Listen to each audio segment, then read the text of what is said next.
আজকে জয়শঙ্কর ভারতের সকালবেলা স্ট্যাটাস দিয়েছে সংবাদ সম্মেলন করে যে পৃথিবীতে বাংলাদেশের সবচাইতে বড় বন্ধু ভারত, আমাদের চাইতে বন্ধু এই পৃথিবীতে বাংলাদেশের আর কেউ নেই। এটা আমরা বলেছিলাম না যে ভারতের জিনিস বয়কট করব, এই মসজিদ ভাঙ্গা বন্ধ করেন। কত বড় দুঃসাহস ওরা! আল্লাহর ঘরগুলো, কতগুলো ঘর ভেঙেছে আগস্টের 5 তারিখের পর থেকে।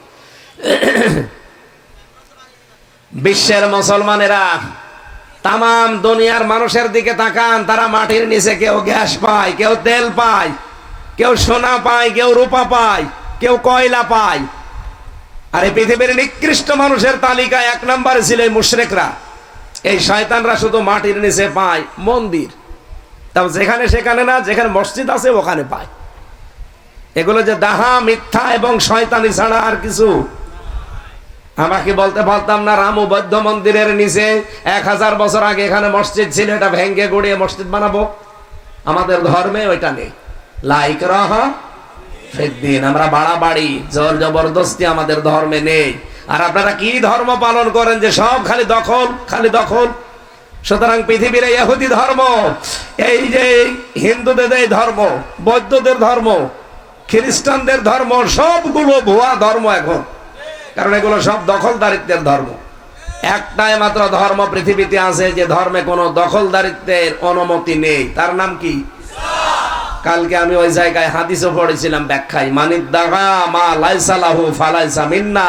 যারা জোর জবরদস্তি করে দখল করে নেয়, নবীজি বলেন সারা আমার, তারা আমার উম্মত না। 2 নম্বরে ওয়ালিয়াতা বাব্বা মাকাদাহু মিনান নার, সে যেন জাহান্নামে নিজের একটা টিকিট বুকিং করে রাখলো। সুতরাং পৃথিবীর এই মুশরিকরা, এই হিন্দুরা, এই ইহুদিরা, এরা জাহান্নামে যাবে, এটা নবীর হাদিস দ্বারা প্রমাণিত। কারণ এরা সব এখন দখলদার। আগে মনে মনে করছিলাম যে আরেকজন আছে, ও মরে গেলে গরু জবাই করবো, এখন তারে বাদ দিয়েছি তালিকা থেকে। তো সেও তো বসে নেই।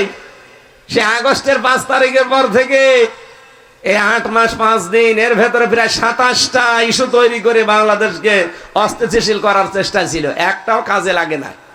কাজে কেন লাগে নাই আমি গতকালকে বলেছিলাম, আমি তো বারবার রিপিট করতে পারি না। গতকালকে বলেছিলাম দুনিয়ায় যারা একটা অবৈধ সুখ ভোগ করবে, তার জন্য 70টা অপমান আল্লাহ রেডি করবে। কোন আয়াতের ব্যাখ্যা বলেছিলাম? এই যে বাহাদুর সাহেব ছিল, ফাইন্না মাআল উসরি ইসরা, ইন্না মাআল উসরি ইসরা। উসরুনের আগে আলিফ লাম আছে, নির্দিষ্ট, এটা মারিফা। আর ইসরার আগে আলিফ লাম নেই। আল্লাহ বলেন অবশ্যই কষ্টের সাথে সুখ। বলেন বলেন, কিন্তু কষ্টের কথা বলতে গিয়ে আল্লাহ তাআলা নির্দিষ্ট করে দিলেন যে একটা কষ্ট। কিন্তু ইসরা, সুখ দেওয়ার ক্ষেত্রে আল্লাহ নির্দিষ্ট করেন, এটা নাকেরা অথবা অনির্দিষ্ট। তাফসিরে মুফাসসির এটা লিখেছেন ফি জিলালিল কোরআনে, যে একটা অবৈধ সুখ যদি কেউ দুনিয়ায় ভোগ করে, তার জন্য অবৈধ সুখের কারণে 70টা অপমান আল্লাহ রেডি করে রাখবে। হাসিনা যেহেতু 15.5 বছরে বহু অবৈধ সুখ ভোগ করেছে, এই কথা বলছেন না? আর যারা তার সহযোগী ছিল তারাও তো সুখ পেয়েছে। আপনাদের এই কমল সুখ পায়নি? উনিও সুখ পেয়েছিল, উনি নিজে জানতো, এটা শিক্ষিত মানুষ। এই যে পাশেরটা, যেটা আবু জাফর নাকি মীর জাফর, বাটি জাফর, সে যে জাফরই হোক, এরকম জাফর সাইমুম সহ প্রত্যেকেই জানতো যে সরকার অবৈধ সরকার, ভোটের সরকার না, এ নিশিরাতের সরকার। এ দিনের ভোট রাতে করে, এমনি 154 জন ঘোষণা দেয়। আপনি জানেন যে ও অবৈধ, ওই রকম অবৈধ জায়গায় আবার গলা বাড়িয়ে বলছে আমিও এমপি হব। হলেন এমপি হয়ে কি করলেন? অবৈধ সুখগুলো ভোগ করলেন। এখন কোরআনে বর্ণিত কথা আল্লাহর কথা, আল্লাহর কথা মিথ্যা হবে? যারা অবৈধ সুখ পেয়েছেন, এক একটা সুখে যদি 70টা অশান্তি হয়, দুঃখ হয়, 15 বছরে অন্তত 50টা সুখ তো পেয়েছেন। তাহলে এক একটা 70টা, 50টায় কত হয়? 3050, 3500, 3500 দুঃখ পাবেন, ক্ষতি হবে, অশান্তি পাবেন, তারপরে বলবেন যে আমি চট করে ঢুকে পড়বো। আর আপনার এখনো কিছুই হয়নি, আপনি একবারে বলছেন যে আমি চট করে ঢুকে পড়বো। কিসের চট করে? আগে ওইগুলো নেবেন না, করার নাই তো মিথ্যা হয়ে যাবে। কথা বলেন না কেন? মাস্ট বি, এটা আল্লাহ ঘটাবেই। দুনিয়ায় যারা অবৈধ সুখ পেয়েছে একটা, তার ক্ষতি হবে, দুঃখ পাবে কয়টা? সুতরাং যারা পেয়েছেন তারা রেডি হন দুঃখ পাওয়ার জন্য, আর যারা কষ্ট করেছেন একটা, তারা ৭০টা শান্তি পাবেন। আমি ভিকটিম, আমি নিজে ৩ বছর, আমার মতো হাজার হাজার লক্ষ লক্ষ হামসা এই দেশে যারা অবৈধভাবে যারা কষ্ট সহ্য করেছি আমরা, একটা কষ্টের কারণে যদি আল্লাহ ৭০টা সুখ দেয়, অন্তত 50টা কষ্ট সহ্য করলে ৩৫০০ সুখ আল্লাহ আমাদেরকে দেখাবে। আর আমরা সবচাইতে বড় সুখ পাবো তখন যখন দেখবো ৫৬,০০০ বর্গ মাইল কোরআন দিয়ে চলছে। এটা আমাদের আসল সুখ না? এই বলেন বলেন, আরো জোরে বলেন। এই সুখটাই তো আমরা চাই। তাছাড়া তামাম দুনিয়া দিলেও আমি এত সুখী না যখন দেখবো যে বাংলার ৫৬,০০০ বর্গ মাইল এইটা দিয়ে চলছে। আর এইটার জন্যই তো আমরা মাঠে কাজ করি। এ বাহাদুর সাহেবের মতো মানুষ যদি ৩০০ এমপির ভেতরে মাত্র ১৫১ জন এই কোরআন বুকে নিয়ে যেতে পারে, সংসদের প্রথম অধিবেশনে যদি বলতে পারে মাননীয় স্পিকার আমরা নামাজের বিল চাই, উনি বলবে যে হাত তোলেন। এনার মতো যদি ১৫১ জন হাত তোলে, সঙ্গে সঙ্গে নামাজের বিল কায়েম হয়ে যাবে। পরের দিন ১৮ কোটি মানুষ এই দেশে নামাজ পড়বে, তখন ওয়াজ করা লাগবে? আপনি হয়তো ভোট দিয়েছিলেন বাহাদুরকে একটা, 18 কোটি মানুষ নামাজ পড়বে, আপনি ওই দিন থেকে আমল নামায় 18 কোটি মানুষের নামাজের সওয়াব পাবেন। এই কথা বললে রাজনীতি হয় কোন কারণে? এটা তো আসল নীতি। আর আমি এইটাই কোরআনে পড়েছি। আপনার কথা বললে এটা রাজনীতি হয় না, আর আমি কোরআন দিয়ে বলছি এটা রাজনীতি হয়। মানে আপনি কি আমাদের পাগল পেয়েছেন? হ্যাঁ, আমরা জাতে মাতাল হলো তাহলে ঠিক আছে, তাহলে ঠিক আছে। এই জন্য সামনে সময় আসলে অন্তত আমরা এক ভোটে 18 কোটি মানুষের সওয়াব পাই। এরকম কাজ করা যাবে না? এটা যদি কেউ রাজনীতি মনে করেন, দুনিয়ার কাজ মনে করেন, এদিকে আসেন। কোরআন শরীফের ভেতরে নামাজের কথা মাত্র ৮২ জায়গায়, জাকাতের কথা মাত্র ৮২ জায়গায়, রোজার কথা মাত্র 1 জায়গায়, হজের কথা মাত্র 1 জায়গায়। আর কোরআন দিয়ে রাজনীতি করা লাগবে এই কথা আছে 918 জায়গায়। তাও তো আমার মাথা ছোট, যারা বড় বড় মাথা ও তো আরো বেশি পাবে। আর এমন এমন মাথা আলা লোক বলছে কোরআনের সাথে রাজনীতি কোনো সম্পর্কই নেই, ওর মাথা খাইতে মারা দরকার। বাংলায় বললাম, আপনি কোরআন পড়িয়েছেন যে আপনি পাবেন? আমার মতো ছোট মানুষ যদি 918 জায়গায় পায়, তো বড় বড় মাথা তাদের তো আরো বেশি পাওয়ার কথা না? এই কথা বললে আপনার কাছে রাজনীতি মনে হয়? যে নবীজিও তো রাজনীতি করেছেন, না করেন নাই? বলেন বলেন। উনি যদি রাজনীতি না করবেন তারা রাষ্ট্রনায়ক হলেন কি করে? এই সহজ কথাগুলো বোঝে না। বোঝে ঠিক ওই আবু জেহেলের মতো, বোঝার পরও না বোঝার ভান করি আছে। কারণ ও জানে যে আমি যা, মানুষ তো জানে। একজনের কথা শুনলাম কালকে, তার বাবা নাকি স্কুলের কেরানি ছিল, আর সে এখন একটা ব্যাংকের মালিক। চিন্তা করতে পারেন যে একটা কিরানির ছেলে যদি ব্যাংকের মালিক হওয়া লাগে, কত হাজার কোটি টাকা তার আছে আপনি চিন্তা করতে পারেন? এটা যদি ইসলামপন্থী কেউ করতো, দুনিয়া উলট পালট করে ফেলতো। আল্লাহর ওলি খুঁজে পান না আপনারা। বুজুর্গ বান্দা কারা, মহান বান্দা কারা, মানুষ খুঁজে পায় না। মাওলানা মতিউর রহমান নিজামী রহমতুল্লাহ আলাইহি, উনি ওনার দায়িত্ব যেদিন পেয়েছেন মন্ত্রণালয়ে, মন্ত্রীর দায়িত্ব পালন করে 36 টাকা বেঁচেছিল, ওইটা রাষ্ট্রের কোষাগারে জমা দিয়েছে। বাংলাদেশের ইতিহাসে আর কে পেরেছে আপনি দেখান? আপনি তো 620টা বাড়িয়ে বানিয়ে ফেললেন। আরে সালমান এফ রহমানের মতো দরবেশ 36,000 কোটি টাকা চুরি করেছে। ইসলামের আইন থাকলে ওর হাত থাকতো? ওর হাত না, ওর কিছুই থাকতো না। ওর যা আছে শরীরে সব কেটে ফেলতো। ওর মাথা থেকে চুল থেকে পায়ের স্যান্ডেল পর্যন্ত সব সাদা। কি ওপরে মাথার চুল সাদা, ভরু সাদা, দাড়ি সাদা, জামা সাদা, পায়জামা সাদা, এমনকি স্যান্ডেলও সাদা। আর ভেতরের অবস্থা ও সবই সাদা। তারপরও শয়তানের ভেতরে মনটা পুরা কালো, কালো এবং কালো। কি করেছে আপনি চিন্তা করেছেন? 36,000 কোটি। জীবনে আপনাকে যদি গণনা করতে দেয় হাত ব্যথা হয়ে যাবে, তাও শেষ করতে পারবেন। কিন্তু এখন আমার মতো ফ্লোরে থাকে। আমি যেই বিল্ডিং এ ছিলাম ওই হিমেল বিল্ডিং এ, তমাল বিল্ডিং এর নিচতলায় এখন ঠিক ওই জায়গায় থাকে, তা ফ্লোরে। আমারে তো একটা কম্বল দিয়েছিল, ওদের শুনছি কম্বলও দিচ্ছে না। ওর কম্বল দেওয়ার দরকার নেই, ও শয়তান যা করেছে ওর কম্বল দেওয়ার দরকার কি, এমনি মরে থাক। সম্মানিত ভাইরা, আমি এলোমেলো অনেক কিছু বললাম, শুধু একটু মনোযোগ আকর্ষণ করার জন্য। আমি এবার তাফসিরে প্রবেশ করছি। সূরা মায়েদা 55 নম্বর আয়াত, আল্লাহর ঘোষণা। তাফসির করার জন্য মূল নীতি আছে 15টা, উসুলে তাফসির। এখানে আলেম আছে না, সভাপতি আলেম মানুষ। 15টা মূল নীতি আছে তাফসির করার জন্য। এখন যদি এগুলোর ব্যাখ্যা করি তাহলে তাফসিরে যেতে দেরি হয়ে যাবে। আর আমরা 1 ঘন্টা 15-20 মিনিটই কথা বলি, বেশি বলি না, ক্লাস আকারে বলি। আমরা সরাসরি আয়াতে চলে যাচ্ছি। আল্লাহ রাব্বুল আলামিন বলেন, ইন্নামা, অবশ্যই। শোনেন, এখানে অন্তত এই পয়েন্টটা বলা দরকার। ইন্নার পরে যদি মা আসে পুরা কোরআনে হাদিসে যে কোনো জায়গায়, তাহলে বুঝবেন বাংলা অর্থ হচ্ছে কেবলমাত্র, শুধুমাত্র, একমাত্র। বোঝা গেছে?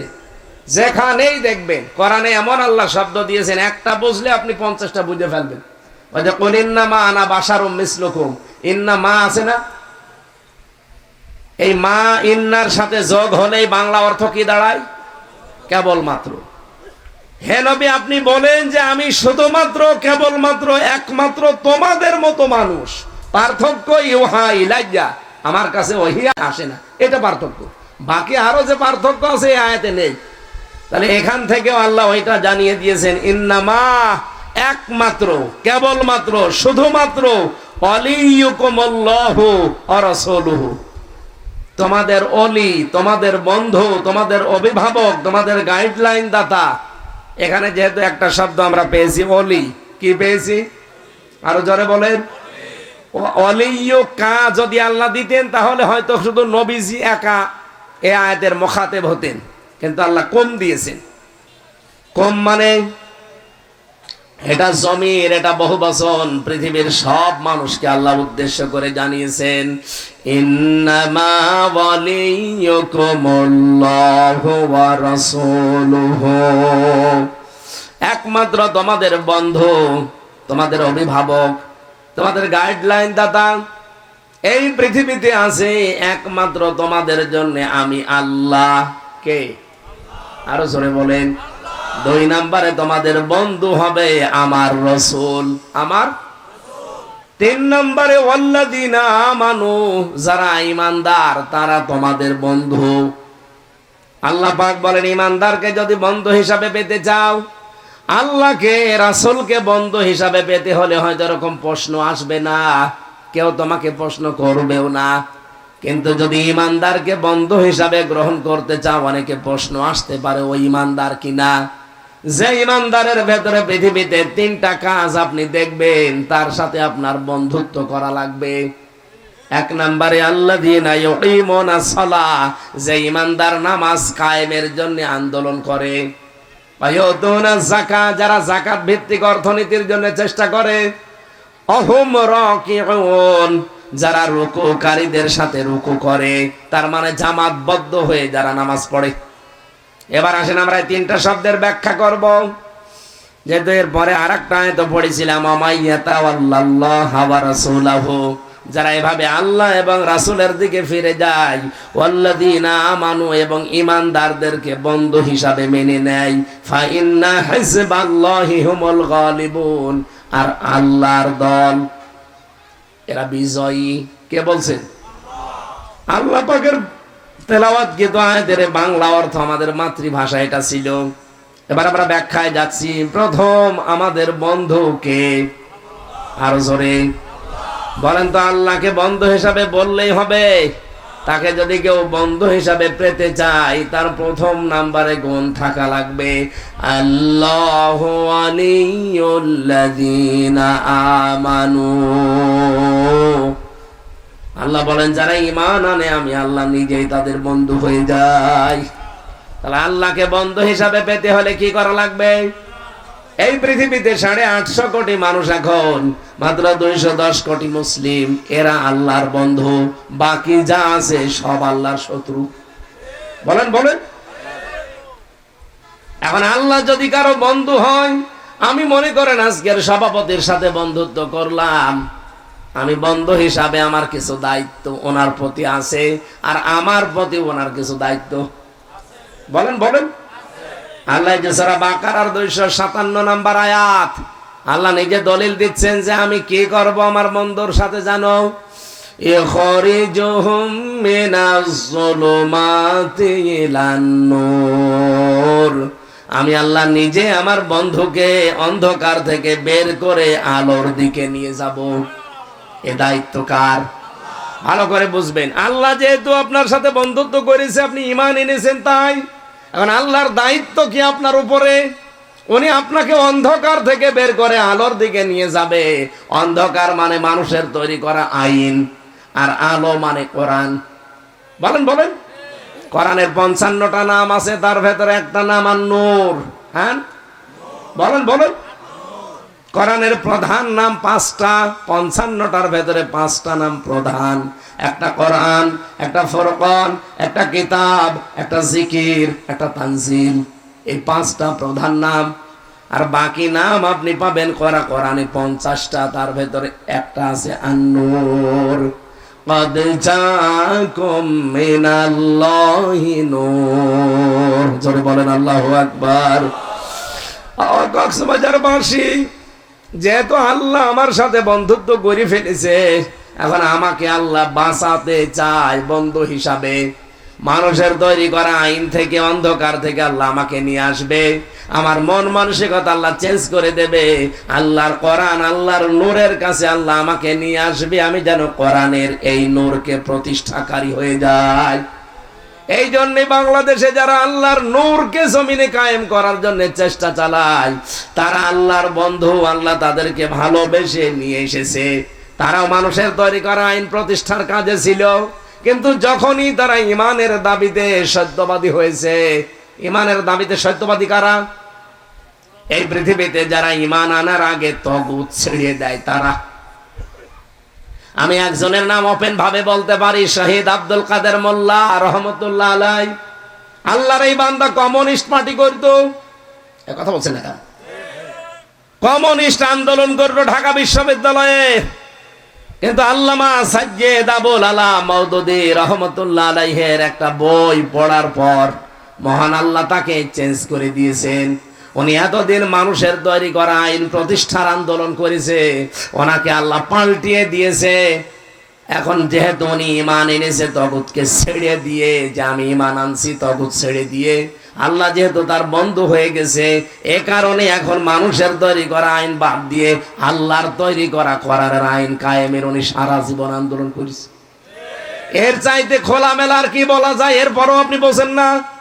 যখনই দেখবেন যে আমি মানুষের তৈরি করা আইন প্রতিষ্ঠার কাজে আছি, আপনি বুঝবেন এখনো আপনার ঈমান আনা হয়নি, আপনি আল্লাহর বন্ধু এখনো হতে পারেননি। কারণ আল্লাহ যদি আপনার বন্ধু হয়, আল্লাহ তো কিছু করবে। কি করবে? আপনাকে মানুষের তৈরি করা অন্ধকার থেকে বের করে আলোর দিকে নিয়ে আসবে। এই বাংলাদেশে বহু মানুষকে আল্লাহ নিয়ে, আমাদের আমিরে জামাত ডক্টর শফিকুর রহমান হাফিজাহুল্লাহ, উনিও ছাত্রলীগ করতেন, জাসদ ছাত্রলীগ। আল্লাহ পাক তাকে ওই জায়গা থেকে ফেরত নিয়ে এসে এখন দিন কায়েমে, কোরআন কায়েমের জন্য নেতা বানিয়ে দিয়েছে। আপনি একটা কথা ভুল প্রমাণ করেন যে না এগুলো ঠিক না, বলেন। আপনিও যখন দেখবেন যে আপনি ঈমান এনেছেন, কিন্তু আল্লাহর আইন প্রতিষ্ঠার কাজ আপনাকে দিয়ে হচ্ছে না, মানুষের তৈরি করা আইনগুলো কায়েমের কাজ আপনি করছেন, আপনি বুঝবেন আপনি ঈমানের দাবিতে মিথ্যাবাদী। তার মানে আল্লাহ পাক এখনো আপনাকে বন্ধু হিসাবে মানে নাই। কোরআনে কারীমের সূরা হুজুরাতে আয়াতের ব্যাখ্যা পাবেন 15 নম্বর আয়াত, ইন্নামাল মুমিনুনা আল্লাযীনা। এই যে ইন্নামা দিয়ে শুরু। ইন্নামা বললাম, যেখানেই দেখবেন ইন্নার সাথে মা, বাংলা অর্থ কি হবে? বলেন বলেন। ওটা কোন সূরা? যেন সূরা হুজুরাত 26 নম্বর পারায় আছে।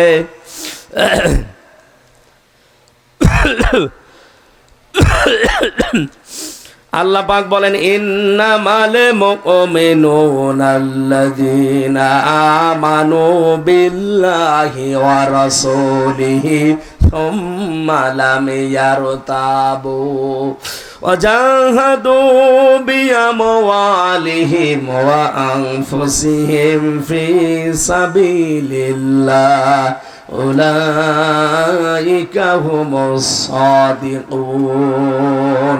বলেন আল্লাহু আকবার। আপনি কি ইমানের দাবিতে সত্যবাদী? এটা যদি প্রমাণ করতে তাহলে একটা বাড়িতে বাংলায় মিলাবেন।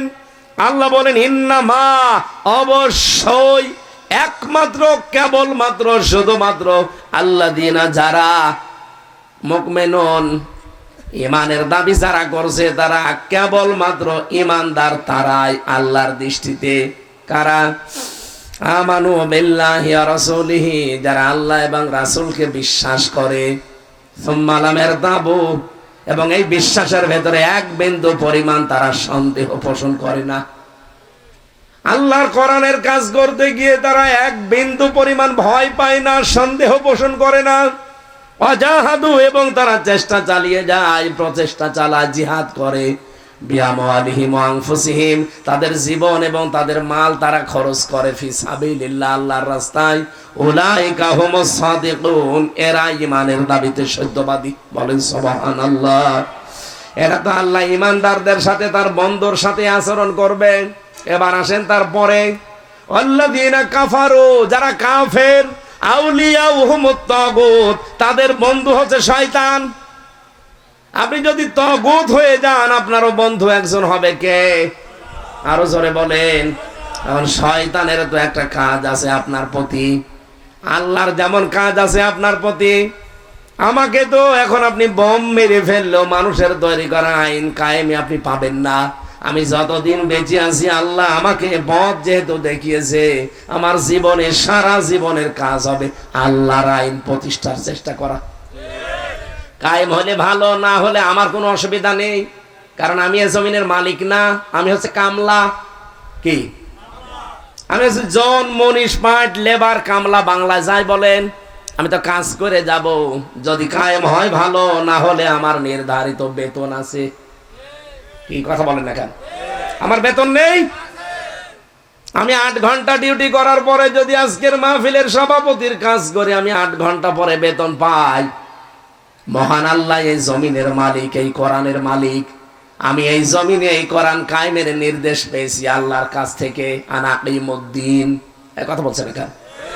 এই নির্দেশ যদি আমার সারা জীবনে আমি পালন করি, উনি যেমন বিকাল 5টা বাজলে আমাকে বেতন দেবে, আল্লাহ পাকও আমাকে বিকাল 5টা বাজলে বেতন দেবে। বিকাল 5টা মানে জীবনের শেষ দিন। ওয়াবুদ রাব্বাকা হাত্তা ইয়াতিয়াকাল ইয়াকিন, ওই পর্যন্ত ইবাদত চালিয়ে যাও যতদিন ইয়াকিন না আসে। ইয়াকিন মানে মরণ। ইয়াকিন মানে কি? তাহলে মরণ পর্যন্ত আমাকে এই কাজে থাকা লাগবে। আমি মরণের বিছানায় আছাড় খেয়ে পড়বো, আর এই কাজে যদি সত্যি আমি মন দিয়ে থাকতে পারি, ফেরেশতারা এসে আমাকে সাহায্য করবে। আমাকে বলবে আল্লাহ তাখাফু ওয়ালা তাহজানু, আল্লাহর বান্দা ভয় নেই, কোনো চিন্তা নেই। কিসের ভয় আপনার? কিসের চিন্তা? ফামান তাবিয়া হুদায়া, যেটা আল্লাহ পাঠিয়েছিল হেদায়েত হিসাবে, সেটা তো আপনি মেনে নিয়েছেন, সেটা প্রতিষ্ঠা করার জন্য আপনি চেষ্টা চালিয়েছেন। এখন আর কোনো ভয় নেই, কোনো চিন্তা নেই। ওয়া আবশিরু বিল জান্নাহ, ওই যে জান্নাত দেখা যাচ্ছে, এটা যে কত বাস্তব আমি নিজে দেখেছি। শহীদ মীর কাসেম আলী রহমতুল্লাহ আলাইহির জীবনে ওনার দায়িত্বে যে ছিল যে কারারক্ষী কুতুবউদ্দিন, আমার দায়িত্ব একটা লোকই ছিল। মাঝে মাঝে আমার এসে বলতো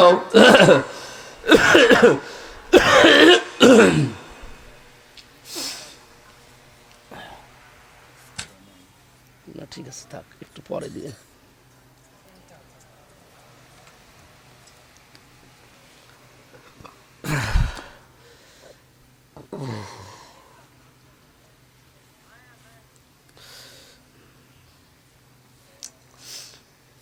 কারারক্ষী ভাই আমাকে মাঝে মাঝেই বলেছিল, রাতের বেলা, রাত 12টার পরে যখন ডিউটিতে আসতো, আমাকে ডাক দিয়ে বলতো, হামজা ভাই, আমি এখনো পর্যন্ত একটা জিনিস মিলাতে পারি নাই।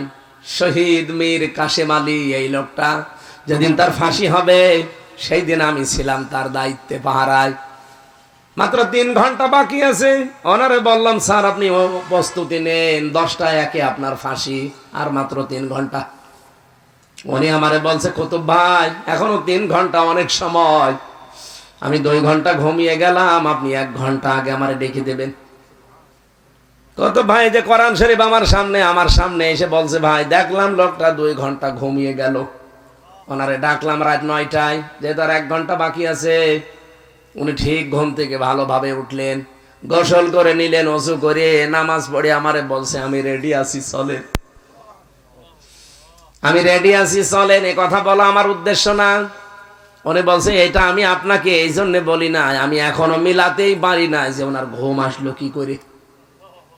যার মাত্র 3 ঘন্টা পরে ফাঁসি আর সে 2 ঘন্টা ঘুমায়, ওর ঘুম আসলো কি করে। আমি বলছি আমিও মিলাতে পারি নাই, কারণ আমিও তো 3 বছর ছেলে, আমারও তো মাঝে মাঝে ঘুম আসতে চায় না। জেলখানায় বেশি চলে ঘুমের বড়ি। আপনি কক্সবাজার জেলে যেয়ে দেখেন ঘুমের বড়ি কিভাবে চলে, অথচ ভেতরে কোনো কাজ নেই, কোনো কাম নেই, 24 ঘন্টা বসে থাকা, তারপরও ঘুম আসে না। ওই দিন আমি ওনাকে সূরা হামিম সাজদার 30 নাম্বার আয়াতটা শুনিয়েছিলাম, যে আপনি হয়তো ওইভাবে টের পাননি, কিন্তু আমি হালকা টের পেয়েছি কেন তার ঘুম এসেছিল। আল্লাহ পাক বলেন ইন্নাল্লাযীনা ক্বালু রাব্বুনাল্লাহ সুম্মা ইসতাকামু তাতানাজ্জালু আলাইহিমুল মালাইকা। অবশ্যই যারা এই কথা বলতে পারবে যে আমাদের রব আল্লাহ, আর এর উপরে টিকে থাকতে পারবে, ইস্তিকামাত পয়দা করতে পারবে, দৃঢ় থাকতে পারবে, আল্লাহ বলেন আমি নিজে তার জন্য ফেরেশতা পাঠাবো। এখানে শব্দটা তাতানাজ্জাল, এটা মুজারে, বর্তমান, ভবিষ্যৎ, প্রেজেন্ট, ফিউচার। আল্লাহ শুধু 1 বচন দিলেই তো পারতেন, তাতানাজ্জালুল মালাকুন, 1 বচন। আল্লাহ মালাইকা বহু বচন দিলেন কেন? ফেরেশতা আমি 1 জন 2 জন না, লক্ষ লক্ষ ফেরেশতা তার কাছে পাঠাবো, কারণ ও 2টা শর্তই পূরণ করেছে। আমাকে রব বলেছে আর টিকে ছিল। এই 2টা শর্ত পূরণ করলে আমি কি করব জানো? ফেরেশতাদেরকে বলবো, কানের কাছে বলে দেন আল্লাহ তাখাফু ওয়ালা তাহজানু, কোনো ভয় নেই, কোনো চিন্তা নেই। ওয়াবশিরু বিল জান্নাহ, ওই জান্নাতের সুসংবাদ নেন। আল্লাতী কুনতুম তুআদুন, যার ওয়াদা আল্লাহ করেছে। আমার তো ওই দিনই বিশ্বাস হয়েছে 100 ভাগ যে শহীদ মীর কাসেম আলীর কানের কাছে ফেরেশতা অবশ্যই কিছু শুনিয়েছে। তারা হয়তো বলেছিল আল্লাহর বান্দা কোনো ভয় নেই, আপনার ছেলে ব্যারিস্টার গুম হয়ে আছে, আর মান তাতে কি? আপনার স্ত্রী এখন হাসপাতালের বেডে কাতরাচ্ছে, তাতে কি? আপনার লক্ষ লক্ষ আপনার দলের লোক পালিয়ে বেড়াচ্ছে, জেল খাটতেছে, আপনার কত কোটি কোটি টাকার প্রতিষ্ঠান দেশে বিদেশে, কোনো চিন্তা করবেন না, সবগুলোর দায়িত্ব আল্লাহ নিয়ে নিয়েছে। এ কথা ওনার কানের কাছে এসে না বলে গেলে জীবন ওনার এই 2 ঘন্টা ঘুম আসার কথা না। আপনাকে বলতে যত সহজ মনে হয়, বাস্তব কি অত সহজ? আমি নিজে ভিকটিম, এই জন্য বলছি। বাইরে আমার সব ছিল, আমার মা বাবা আছে, আমার শ্বশুর শাশুড়ি ধনী মানুষ, আমার মা বাবাও আছে, যা চলার মতো আছে। আমার স্ত্রী শিক্ষিতা, অনার্স মাস্টার্স করা, কামেল পাস। আমার মেয়ে ছিল ওই সময় মাত্র 2টা। আমার বাড়ি আছে, আমার নিজের জমি আছে, আমার ব্যবসা ছিল, সব ওকে। আমি যদি কিয়ামত পর্যন্ত জেলে থাকতাম তা অসুবিধা নেই। তারপরও আমার ওই ছোট মেয়েটার কথা ভেবে আমার ঘুম আসতো না। 24 ঘন্টা আমার তালা লাগিয়ে রেখেছিল ফাঁসির ওই কন্ডেম সেলের ভেতরে। এই একটাই শাস্তি, যে কোনো যোগাযোগ নেই, আপনার বাইরে থাকেন পড়ে। কোন বই পড়তে চাইলে বইও দিত না। যেই কয়দিন আমি বই চেয়েছি কারারক্ষীদের কাছে, বই এনে দিয়েছে বঙ্গবন্ধুর আত্মজীবনী। হট শয়তান, এ বই পড়ে করবে। আর একদিন দেখি বই নিয়ে এসেছে বঙ্গবন্ধুর চীন সফর, বই আর পান না। পরের সপ্তাহে বই নিয়ে এসেছে বঙ্গবন্ধুর ছেলেবেলা। তার মানে ও শুধু বঙ্গবন্ধু কর্নারে যায় আর যা পায় নিয়ে আসে। পরে ওনারা বললাম আপনার বই নিয়ে আসার দরকার নেই, জিন্দা শহীদ ওই ভেতরে একজনকে পেয়েছি আমি, জনাব এটিএম আজহারুল ইসলাম। এক কারারক্ষীকে বললাম যে ওনার কাছে যাবেন, বলবেন হামজা কিছু বই চেয়েছে। আল্লাহর বান্দা আমার জন্য দুইটা তাফসীর পাঠিয়েছিল, ফি জিলালিল কোরআন আর ফি তাফহিমুল কোরআন। আল্লাহ মনে হয় ওনাকে দিয়ে এগুলো পাঠিয়েছে। ওই পরবর্তীতে ওই দুইটা বই পেয়ে একটু সময় যেত, তাছাড়া 24 ঘন্টা আমি আর মামুনুল হক এক ঘরে, কোনো কাজ নেই, কি করব? 24টা ঘন্টা তালাবদ্ধ, আরো দুইজন মানুষ আমার সামনে বসা। মনে হচ্ছে আমরা কি করেছি, অথচ আমার যে মামলা, আমার তো জেলে থাকা না, খালেদার মতো বাড়ি থাকার কথা। হ্যাঁ, আমার ঠুনকো একটা মামলা দিয়েছি যে আমার সন্দেহ করে বাড়ি থেকে ধরে নিয়ে গেছি। এই মামলায় কোনোদিন 3 বছর জেল হয়? আমার তো খালেদার মতো বাড়ি না, বোর কাছে থাকতে দেওয়ার কথা। আর আমার রেখে দিয়েছে ফাঁসির কন্ডেম ছেলে, যোগাযোগ বিচ্ছিন্ন। আমার দাদা মরে গেছে, নানি মারা গেছে, শালা মারা গেছে, একটা ভাই মারা গেছে, আমি কিছু জানি না। বের হয়ে শুনলাম যে ওরা মরে গেছে। অথচ ওই দাদাটা আমার এই পর্যন্ত আনতে বহু কষ্ট করেছিল। ওই সেই 5 পাস করার পরে মাদ্রাসায় ভর্তি করে এই বাড়ি থেকে চাউল টাউল পাঠিয়ে দিত, টাকা পাঠাইতো। আমার বাবা তো গ্রাম্য মানুষ, এই দাদা সব করতো। আর আমার এক চাচা ছিল, অথচ সে দাদা সারা জীবন বলতো আমি মারা গেলে আমার জানাজাটা তুই পড়াবি। পড়াবো কি করে, আমি তো ভেতরে, আর আমি জানি না মরে গেছি। 3 বছর পরে শুনলাম যে উনি মরে গেছে, উনি আর নেই। নানিকেও দেখতে পারি নাই, নানাকেও পারি নাই, ভাইকে পারি নাই, একটা শালা ছিল, শালাটাও পারি নাই, সব চলে গেছে মাটির নিচে। এই কষ্ট দিয়ে আপনি কি করলেন? ওই মানুষটাকে আমি ওই দিন দেখেছিলাম, মাঝে মাঝে যখন বই পাঠাতো আর আমারে বলতো হামজা আমার জন্য দোয়া করবা, চিঠি লিখে দিত চিরকুট, ওখানে লিখা দেখতাম যে আমার জন্য দোয়া করবা, আমি যেন আমার ইমানের উপরে টিকে থাকতে পারি, বাতিলের সামনে যেন মাথা নত না করি। আল্লাহর এই জিন্দা শহীদ বান্দা, এই মাজলুম মানুষটা এখনো পর্যন্ত জেল খাটতেছে। আর যারা দায়িত্বে আছে এদের এখনো হুঁশ হয় না। কত বড় বড় চোর ডাকাত মার্ডার মামলার আসামি সব বের হয়ে চলে গেল, আর আল্লাহর এই মাজলুম বান্দাটাই 13 বছর জেল খাটতেছে। আমরা চাই তাকে এই 22 তারিখের তার ডেট আছে সর্বশেষ, এটা যেন মুক্তি দেওয়া হয়। এ বাঙালিকে আর কোনো হাইকোর্ট দেখাবেন না, আমরা বহু আইন জানি, সবগুলো বানানো আইন। আপনারা যা বলছেন একটা কথাও ঠিক রাখেন না। অনেকে এখন কথা তোলে যে ওনার শাস্তি হয়ে গেছে, তো সাজা লেগে গেছে, এই জন্য জামিন দেয় না। সাজা তো তারেক জিয়া সাহেবেরও লেগেছিল, কি কথা বলে না কেন? তার তো 8 বছর সাজা লেগেছিল, তার জামিন দিলেন কেন? তার মা বেগম ম্যাডাম খালেদা জিয়ার তো 6 বছর জেল ছিল, সাজা লেগে গিয়েছিল, তার জামিন দিলেন কি করে? তার জামিন এখন অলরেডি বাইরের দেশে পাঠিয়েও দিয়েছে। তার স্ত্রী ডাক্তার জোবাইদা রহমান, তারও তো 2-3 বছর জেল ছিল, সাজা লেগে গিয়েছিল। তাদেরকে শাস্তি না দিয়ে আপনি বাইরে বের করে দিলেন কি করে? বাইরে বের করে দিয়েছেন, আমি আলহামদুলিল্লাহ, ভালো, কারণ তারা নির্দোষ মানুষ, রাজনৈতিক প্রতিহিংসার শিকার। তাদের চাইতে তো বেশি রাজনৈতিক প্রতিহিংসার শিকার এটিএম আজহারুল ইসলাম।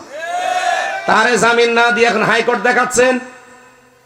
আমিরে জামাত এই জন্যই বলেছিল যে আমি স্বেচ্ছায় কারাবরণ করতে চাই। আপনারা তখন আবার উল্টাপাল্টা ফতোয়া দিয়ে বললেন না, বাড়ি যান, আমরা দেখছি। কি দেখলেন? আজকে 10 তারিখ, আর মাত্র 11 দিন বাকি আছে। এই 22 তারিখে ওনার ডেট আছে। যদি ওনাকে মুক্তি দিয়ে বাইরের এই মুক্ত বাতাসে আমাদের সাথে মিশতে না দেন, এবার কিন্তু আর কথা, কি কথা বলছেন না কেন? ইব্রাহিম নবীর পক্ষে যদি একটা ব্যাং থাকার কারণে তার প্রসাব পাক হয়ে যায়, এটি আজহারুল ইসলাম একটা মাজলুম মানুষ, তার পক্ষে কথা বললে আপনার জীবন পর্যন্ত আল্লাহ পরিষ্কার করে দেবে। সুতরাং আপনারা চান না সে মুক্তি পাক? এই কারা চান দেখি? দেখেন তো, হাত তোলেনি কে?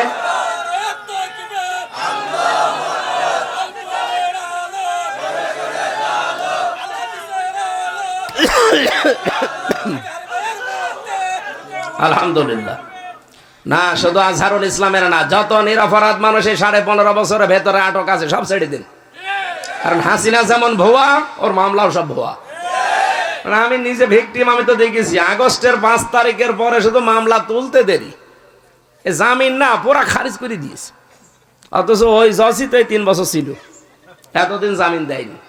এখন তুলতে দেরি, বলছে হুজুর এর ভেতরে কোনো মাল নেই, পুরা খারিজ করে দিলাম। আমি বলতেও গেলাম যে মাননীয় আদালত, এর ভেতরে কি 3 বছর কোনো মাল ছিল? হ্যাঁ, 3 বছরও তো কোনো মাল ছিল না। এই কথাই বলতো যে হুজুর আমার হাত বাঁধা ছিল, এতদিন হাত বাঁধা কিছু করতে পারে না, এখন হাত খোলা আছে। আমরাও চাই আগামী থেকে এই দেশে যারা আসবে আবু সাইদের মতো হাত খোলা থাকবে। এক কথা বলেন, হাত বেঁধে দিলে আমার এই বিচারকের মতো কিছুই করার নেই। উনি এরকম হাত বেঁধে রেখেছিলেন 1628 জন মানুষের এই বাংলাদেশে, সব হাত বাঁধা ছিল, শুধু ববুর হাত খোলা ছিল। তাও ববুর সব হাত খোলা না, দাদা যেটা খুলে দেয় ওইটা খোলা। এই কথা বলছেন এখন। এখন ববুর সাথে সম্পর্ক ছিল, ববু নেই, সম্পর্ক নেই। স্বামী স্ত্রীর সম্পর্ক না, এখন শালা দুলা ভাই সম্পর্ক নেই। এখন গেলে আমাদেরকে দুলা ভাই বলে। দেখেননি সেদিন দাদা নমস্কার দিচ্ছে, হাত জোড় করে, মনে হচ্ছে যে এতিমের মতো দাঁড়িয়ে আছে। দাদা আরো নরম হবে যদি আমরা একটু নিজেরা ঠিক থাকতে পারতাম। আগস্টের 5 তারিখের পরে বহু মুনাফিক টাকা পয়সা খেয়ে এই জালেমদেরকে নিরাপদে পার করে দিয়েছে, আর অনেকেই বিভিন্ন কায়দা করছে। ওদের গরুর মদ খাওয়া বুদ্ধি, বাংলায় বললাম, গরুর প্রসাব খাওয়া বুদ্ধি ওদের, আপনি জানেন? তলে আপনাকে কেটে চলে যাবে আর উপরে পানি ঢালবে। যারা এই ফাঁদে পা দিয়েছেন না, দেখেন কি হয়, সামনে মরবেন আপনি অবশ্যই ইনশাল্লাহ। কোন এলাকায় আসলাম ওয়াজ করতে, এত সবই দেখছি রওশনের সাথে মতো। রওশনের সাথে বলে বিরোধী দলীয় নেত্রী ছিল, ওরে যা বলতো ও তাই বলতো। আমরা কি এইরকম বিরোধী দলীয় নেত্রী চাই? আর নেত্রী চাই না, আমরা চাই সামনে নেতা। কি নেতা হবে সামনে? কোন নেত্রী নেই। কিসের নেত্রী? নেত্রী যদি জোর করে চাপিয়ে দেয় আমেরিকা আমাদের উপরে, তাহলে আমেরিকায়ও নেত্রী দেওয়া লাগবে। ও 236 বছর চলছে, আজ পর্যন্ত কোন মহিলাকে দায়িত্ব দেয়নি ওরা। ট্রাম্পের মতো একটা মাতালকে দায়িত্ব দিয়েছে। ওটা মাতাল না? মাতালের বাচ্চা মাতাল। ওর জন্যই তো আজ ফিলিস্তিনের এই অবস্থা। ও মাতাল যদি একটু কড়াকড়ি করতো, শক্ত থাকতো, আজকে আবার শুনলাম ইরানকে হুমকি দিয়েছে যে ইসরায়েল আর এই ট্রাম্প দুইজন মিলে এদের মোকাবেলা করবে ইরানের। এটার একটু প্রতিবাদের ভাষায় কথা বলেছে। আপনারা নিজেদের কথা নিজেরা মানেন না, মাতলামি বন্ধ করেন। নিজেরা যদি মেনে নিতেন যে নিজেদের দেশে 236 বছর চলছে, আজ পর্যন্ত একটা মহিলাকে ওরা প্রধানমন্ত্রী বানায়নি। কি কথা বলেন না কেন? কমলা হ্যারিসের মতো এত বড় শিক্ষিতা মেয়ে, তারও দায়িত্ব দেয়নি, আর আমাদের উপরে চাপিয়ে দেয়। নবীজির হাদিস হচ্ছে লা ইফলিহা কওমুন আল্লাহু আমরাহুম ইমরাতুন। ওই জাতি কখনোই সফল হতে পারে না যে জাতির দায়িত্বে কোনো মহিলা আছে। এই জন্যই 54 বছর আমরা আজও সফল না, খালি পিছিয়ে যাই। এখন সামনে আমরা সফল হতে চাই, যারাই আসবে তারা যেন পুরুষ হয়। কথা বলেন। পুরুষ হলে কি হয় একটু দেখতে পাচ্ছেন না? হালকা পাতলা। আরে পুরুষটা যদি আল্লাহওয়ালা হতো, হযরত ওমরের মতো, এই দেশটা মিনি জান্নাত হয়ে যেত। উন্নতি তো হইতো, মিনি জান্নাত হয়ে যেত। মালয়েশিয়া একজন মাহাতির মোহাম্মদ দাঁড় করিয়ে ফেলেছে মাত্র এই 23 বছরে। এখন 25 সাল চলছে না, 21 সাল থেকে ওরা দাঁড়িয়ে গেছে। কি 1 সাল থেকে 23-24 বছর ওরা মানচিত্রে দাঁড়িয়ে গেছে। ওদের দেশটা, আমি 9 দিন ছিলাম, সেই একদিনও কাশি দেয়নি। কি পরিষ্কার পোষ, ওইটার দাম 300 টাকা। ওরা নিজেরা এটা কম্পিউটার দিয়ে লিখে বসিয়ে দেয়, এটা এখন ধরে ফেলছে। আমরা তো এতদিন এগুলো বুঝতামই না। এটা যদি ওই দেশে হয় না, সঙ্গে সঙ্গে মেরে ফেলবে, কোনো বিচার নেই। এই জন্য বলছি দেশটা দাঁড়িয়ে যাবে। আমরা দেখতে পাচ্ছি সামনে, যেহেতু একজন দক্ষ মানুষ ডক্টর মোহাম্মদ ইউনূস, কিন্তু আল্লাহ ভীরু মানুষ যদি আমরা পেতাম, দেশটা জান্নাত হয়ে যেত। আর এইটাই তো আমরা সামনে দেখতে চাই। কথা বলেন না কেন? এগুলো যারা চায় না, কিছু মানুষ আছে শুধু খাবো খাবো নেব নেব, তারাই কিছু চায় না, শুধু নির্বাচন চায়, কিচ্ছু চায় না। তারা নির্বাচন তো আমরাও চাই, কিন্তু যারাই দায়িত্বে ছিল তারা তো এখনো আছে। এই মানুষগুলো তো পাল্টাবেন নাকি? না পাল্টিয়ে খালি নির্বাচন দেন, নির্বাচন দেন, দিয়ে করবো কি? আবার তো দিনের ভোট রাতে হয়ে যাবে। আমরা এটা আর করতে দিতে চাই? সংস্কার যেখানে যতটুকু লাগবে করা লাগবে। আপনার যদি এটা রাগ হয়, রাগ হোক, এটাই আমরা কইরেই ছাড়বো। এই দেশের ছাত্র জনতা মিলে কিন্তু এইটাই চেয়েছে, নাই তো এই শহীদদের সাথে বেঈমানি করা হবে। তরিনা ফরজ 116 জন আলেমের নামে মামলা করেছিল তালিকা করে, তার ভিতরে আমি ছিলাম 70 নম্বরে। এখন আল্লাহ পাক ওরেই ধরিয়ে দিয়েছে, ও শয়তান এখন জেল খাটতেছে। আলেমদের পেছনে যারাই লেগেছেন ডাইরেক্ট ইনডাইরেক্ট, এই যে চাপাই নবাবগঞ্জের 2 জন মুফাসসিরে কোরআন স্বামী স্ত্রী, এই 2 জনও ধরা খাবে। এমন অপমান করবেন আল্লাহ, পরনে লুঙ্গি শাড়ি কিছুই থাকবে না। হ্যাঁ, কথা বলেন না কারো। যারাই করেছে আপনি দেখেন তাদেরকে আল্লাহ অপমান করেছে। কিন্তু আলেম আবার হওয়া লাগবে হক্কানি আলেম। আলেম যদি হয় ফরিদউদ্দিন মাসুদের মতো, ওরে জবাই করলেও সমস্যা না। জবাই করতে বলছি না, কারণ ও তো আলেম নামে একটা কলঙ্ক, আলেম নামে জালেম। আল্লামা সাইদির ফাঁসি চাইতো শাহবাগে গিয়ে, ওকে আলেম। আর আরেকজন তো দেখলাম এক আলেম বায়তুল মোকাররমের সাবেক খতিব, ও নাম বলতো কওমি জননী। যেই দিন এই নামটা দিয়েছে সেদিন আমরা জেলখানায়। মামুনুল হক, সাকাওয়াত হোসেন রাজি, এরকম বহু আলেম আমার সাথে ওই দিন বদদুয়া করেছে। আল্লাহ করলো কি, একে আলেম আমাদেরকে জেলেরিকে কষ্ট দিচ্ছে, আর ও বাইরে আমাদের কওমি জননী নাম দিচ্ছে। এই জন্য এইরকম আলেমকে গালি দেওয়া না, এদেরকে জোতা দিয়ে পিটালেও অসুবিধা নেই।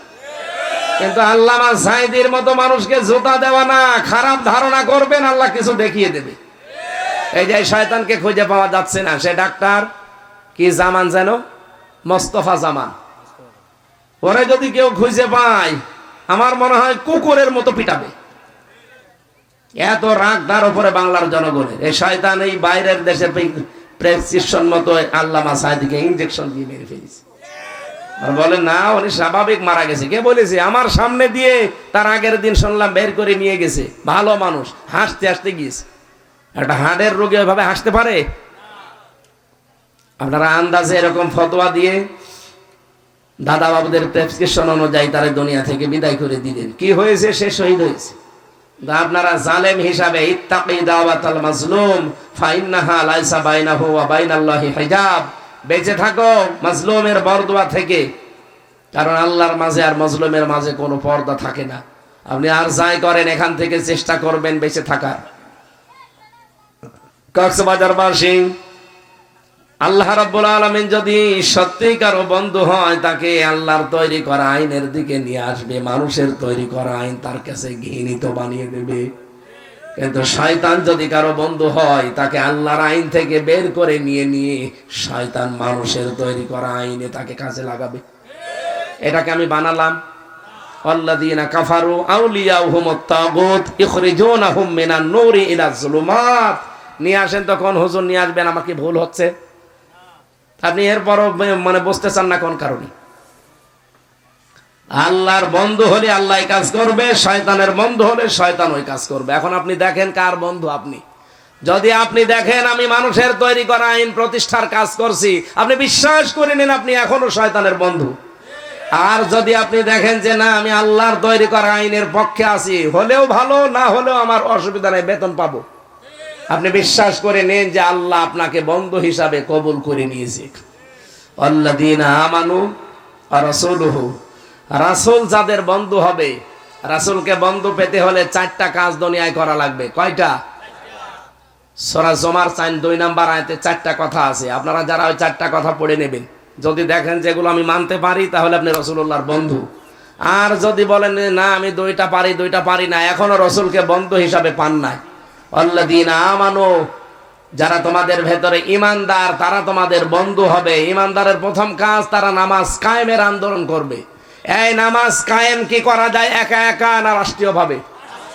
বলেন বলেন। আল্লাযীনা ইম্মাক্কান্নাহুম ফিল আরদি আকামুস সালাহ, আমি যদি জমিনে শাসন ক্ষমতা ঈমানদারকে দান করি, তার প্রথম কাজ হবে সে নামাজ কায়েম করবে। তা আমরা তো এইটার কথাই বলতে চাই। বাহাদুর সাহেবের মতো 151 জন বানাতে চাই এই কারণে, কারণ নামাজের বিল আনবে, যাকাতের বিল আনবে, চুরির বিল আনবে, ডাকাতির বিল আনবে। এই কথা বলেন না কেন?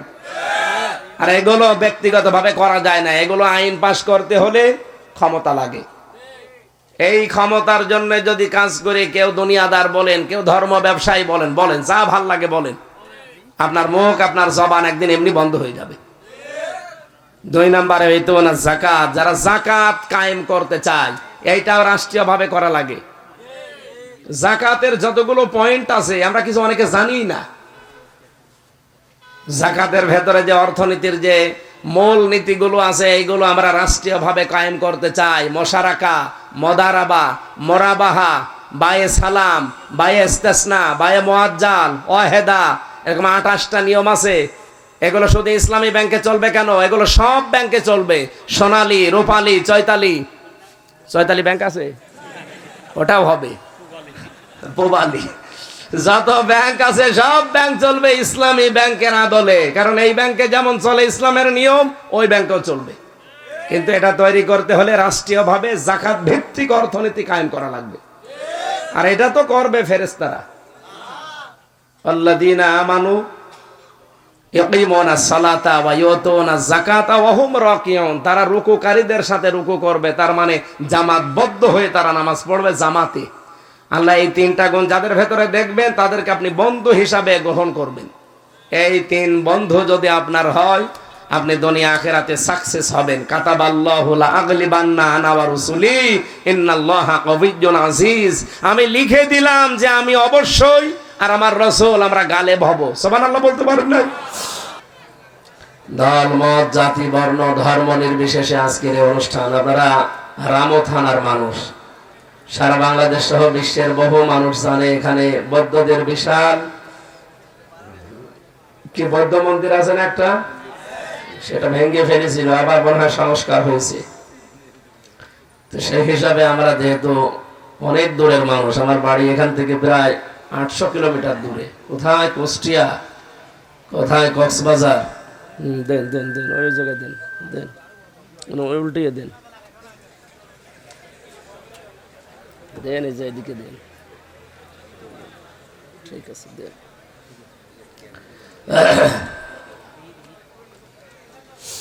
সম্মানিত ভাইরা, কোরআনে কারিমের দাওয়াত নিয়ে এসে 800 কিলোমিটার 850 কিলোমিটার দূর থেকে আমরা এসেছি।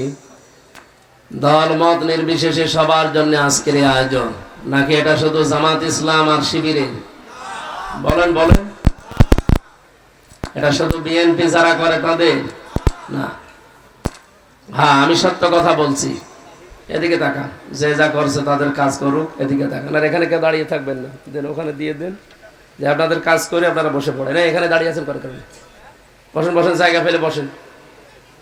হ্যাঁ ছেলে, মোবাইল বন্ধ করো, যাও যাও যাও, বসো বসো বসো বসো, আপনি বসেন, আপনি জায়গায় বসেন।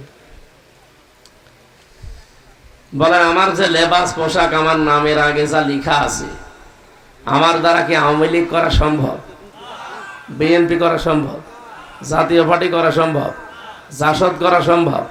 আমারে করতে হলে কোনো ইসলামী দল করা লাগবে। কথা বলেন না? আমি কোরআনে বর্ণিত আজকের যে আয়াত পড়লাম, গতকালকে আমি কক্সবাজারে ছিলাম, সেখানে এই আয়াতের আগের আয়াতের তাফসির করেছিলাম। সূরা মায়েদার 54 নম্বর আয়াত। কালকের আলোচনার বিষয় ছিল ফিরে আসা। আমরা যদি ফিরে না আসি, আল্লাহ জিক্রি করতে পারে আর কি করতে চায়, কালকে আমরা জানিয়েছি। অনেক মানুষ দিন থেকে যারা ফিরে যায়, আমাদেরকে ভয় দেখাতে চায়। আপনি তো আমাকে ভয় দেখাচ্ছেন না, সরাসরি থ্রেট করছে কাকে? আল্লাহকে। আল্লাহ তাআলা বলেন, মাই ইয়ারতাদ্দা মিনকুম আন দীনিহি ফাসাউফা ইয়াতিল্লাহু বিকওমিন। সত্যি যদি কেউ আমার দিন থেকে মুখ ফিরিয়ে নিয়ে চলে যায়, অতি শীঘ্রই আমি আল্লাহ এমন একটা দল তৈরি করে দেব যারা আমাকে ভালোবাসে আর আমিও তাদেরকে ভালোবাসি। তাদের কিছু গুণ বলেছিলাম যে এই গুণগুলো যদি থাকে তাহলে তারা আল্লাহর ভালোবাসা পাবে। এবং ওই মানুষগুলোর সর্বশেষ যেটা ইয়তিহি মাইয়াশা, আল্লাহ যাকে ইচ্ছা করবেন এই অনুগ্রহগুলো তাদেরকে দান করবেন। সুতরাং আল্লাহ যাদেরকে তৈরি করতে চায় একটা দল, সেই দলের ভেতরে থাকার জন্য আমি কালকে আহ্বান জানিয়েছি। আর আজকে তার পরের আয়াত, সূরা মায়েদা 55 নম্বর আয়াত। এটার আওয়াজ তো আবার বেশি হয়, এটা থাকলেই আমার মনে হয় হবে। ওইটা দিলে এখানে আমার সমস্যা হচ্ছে, এটা হলে হবে। এটা বন্ধ থাক, এটা হলে হবে, ঠিক আছে। আপনারা যারা দাঁড়িয়ে আছেন বসতে পারেন না ভাই, বারবার বলা লাগবে কেন? আপনি ওখানে কলা গাছের মতো বসেন, এক জায়গায় বসেন, এটা ক্লাস চলছে। আমরা বেশি কথা এখন আর বলি না, জেল থেকে বের হয়ে গেলে আমরা যা করে দিয়েছি, কথা বলাও বেশি আমার মাথা ব্যথা করে। এই জন্য সর্বোচ্চ ঘন্টাখানিক, ঘন্টা 15 মিনিট এইভাবে কথা বলি। আমরা চাই একটা বিষয় যেন বুঝে আমরা বাড়ি নিয়ে যেতে পারি। কালকে হয়তো অনেকেই ওখানে ছিলেন না, ছিলেন না, কালকে যারা ছিলেন তারা বুঝেছিলেন যে আল্লাহ যাদেরকে মনোনীত করছেন সামনে, তাদের ওই গুণগুলো অর্জন করতেই হবে, মাস্ট বি। আর আমরা চেষ্টা চালাচ্ছি, আল্লাহ যেন ওই রকম ভালোবাসার পাত্র হওয়ার তৌফিক আমাদের দান করেন। আজকে যেহেতু পরের আয়াত, আর আপনারা লিখেও দিয়েছেন তাফসিরুল কোরআন মাহফিল, তাফসির আকারে আমরা কথা বলবো ইনশাআল্লাহ। যে কথাটা তুলেছিলাম, আমার দ্বারা যেহেতু আওয়ামী লীগ, বিএনপি, জাতীয় পার্টি, জাসদ, বাসদ, বিশেষ করে যারা মানুষের তৈরি করা আইন কায়েম করতে চায়, ওটা আমাকে মেরে ফেললেও ওইটা আমার দ্বারা হবে না। আমার দ্বারা যদি হয়, কোরআনের আইন কায়েম করছে যারা, যে কোনো একটা দলে আমি থাকা লাগবে আমার। আর আমি আমার বিবেক বুদ্ধি কোরআন হাদিস পড়ে যেটা পেয়েছি, অবশ্যই আমি সেই দিকে যাব। এখন ওই হিসাবে আমি কোরআনের আলেম, এখানে যেহেতু রাজনৈতিক মঞ্চ এটা না, এটা কোরআনের মঞ্চ। কোরআন যেহেতু সবার, কোরআনের আলেমও সবার। এ কথা মানেন তো? সুতরাং ওই রকম মন নিয়ে বসে যে আমি এখানে দলীয় চিন্তা ভাবনা নিয়ে বলছি না। হ্যাঁ, আমার ওই দলীয় চিন্তা ভাবনার কথা যদি কোরআনের সাথে মেলে, তাহলে ওইটা আমি বলবো। আপনারটা মিলছে না, আমি বলবো কি করে? আমি কি বানাবো? খুলনায় ছিলাম একবার মাহফিলে, সভাপতি আমারে বলছে, হুজুর এমন ওয়াজ করবে, মাটির নিচের ওয়াজ, ওপরের কোনো ওয়াজ করার দরকার নেই, কারণ এখন দেশের অবস্থা ভালো না। মাটির নিচের ওয়াজ করলে টিকতে পারবেন? মাটির নিচে তো একেবারে সরই রাজনীতি দিয়ে। মার রব বোকা, তোমার রব কে?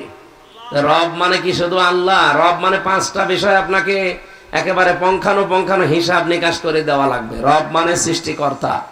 সৃষ্টিকর্তা হিসাবে আমরা অনেকেই আল্লাহকে মানি না। কি আমি কি বেশি বললাম? আপনি বুঝেছেন এই বিষয়টা? সৃষ্টিকর্তা হিসাবে আল্লাহকে আমরা অনেকেই মানি না। যদি মেনে নিতাম তাহলে ফসলে বরকত হয়। আর অনেকে বলে যে মা দুর্গা গজে চড়ে এসেছে, এই জন্য ফসলে বরকত হয়েছে। ফসল সৃষ্টি করার মালিক কি মা দুর্গা? কে? আপনি কোথাকার কথা কোথায় লাগান? তার মানে আপনি রব হিসাবে আল্লাহকে সৃষ্টিকর্তা হিসাবে এখনো মানতে পারেননি, এই জন্য আপনি চলে যাচ্ছেন মা দুর্গার দিকে। 2 নম্বরে রব মানে প্রতিপালক, লালন পালন যিনি করেন তাকে রব বলা হয়। আমি নেই থেকে হামজা হয়েছি, কি বলেন তো? আমার কি এই 33 বছর বয়সের আগে আমি উল্লেখ করার মতো কিছু ছিলাম না? 92 সালে আমার জন্ম, এখন 25 সাল, 33 বছর পার হয়েছে। খুব বেশি হলেও 34 বছর আগে আমার মা বাবার বিয়ে হয়েছে, 35 বছর আগে।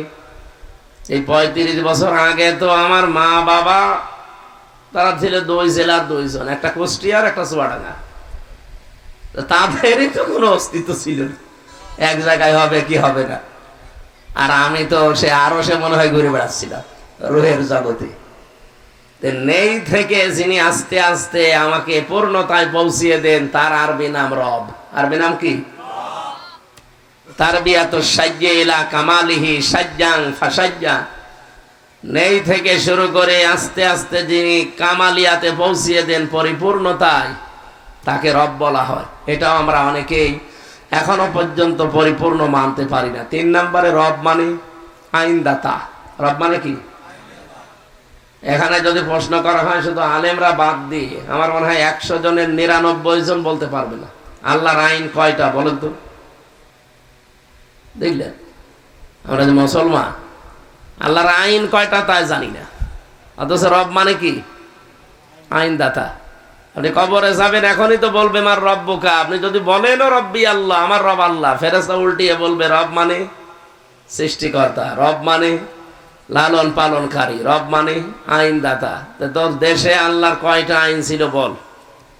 আপনি তো নিজে জানেনও না যে আল্লাহর আইন কয়টা। আমার আজকে বলা লাগবে।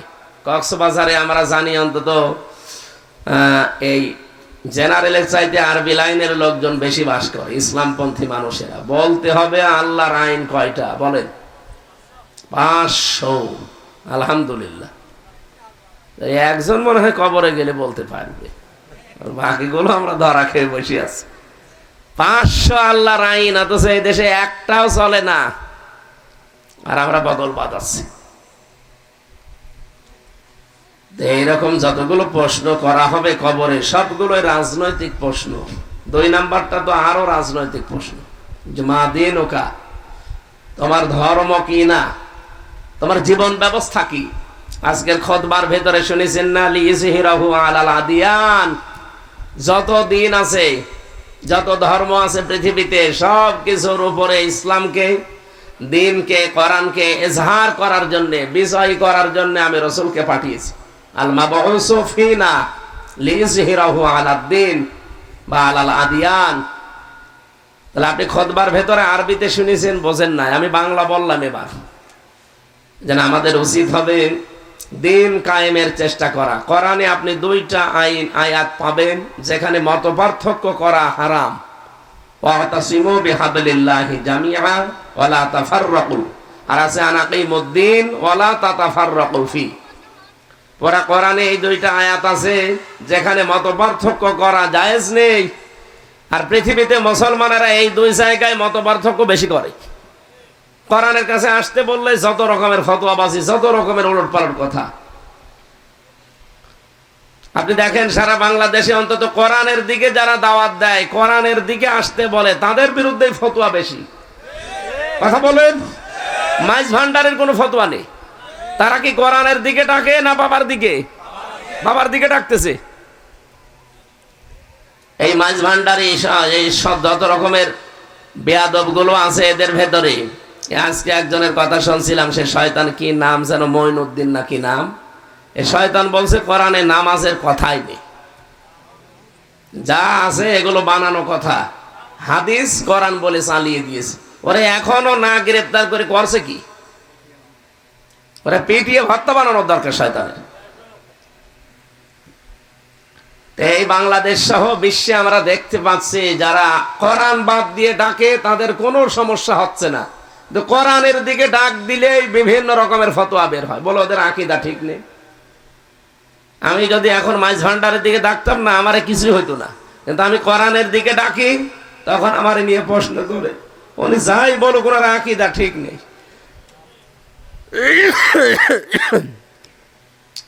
না, কোরআনের কাছে যখন আসতে বলি এই জায়গায় ফতোয়াবাজি করবেন না, এখানে হারাম।